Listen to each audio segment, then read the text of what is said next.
శివుడు ఎంత ప్రొటెక్టివ్ అంటే, నీకు ఎవడో ఒక శత్రువు ఉన్నాడు, వాడు నిన్ను చూసి ఓరవలేకపోతున్నాడు, ఎప్పుడు నీకేదో హాని జరగాలి చెయ్యాలి అని చూస్తున్నాడు. నువ్వేమో రోజు శంకరుని పూజిస్తావు. శివుడు ఏమంటాడు తెలుసా అప్పుడు?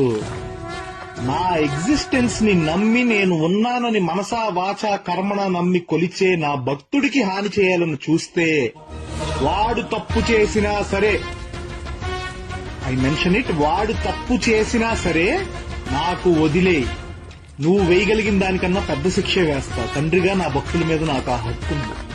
అలా కాదని నువ్వు వాడికి హాని చేయాలని చూస్తే ఏదో ఒక రూపంలో వస్తా, ఖచ్చితంగా నిన్ను చంపేస్తా. ఆ చంపడం కూడా అలా ఇలా కాదు, మళ్లీ ఇంకో జన్మెత్తాలి అన్నప్పుడు నీ ఒంట్లో ఆఖరి రక్తపు కణం కూడా బెదిరి చచ్చేలా చంపుతా అంటాడు శంకరుడు. అంత ప్రొటెక్టివ్ అండ్ అంత ప్రేమ భక్తులంటే.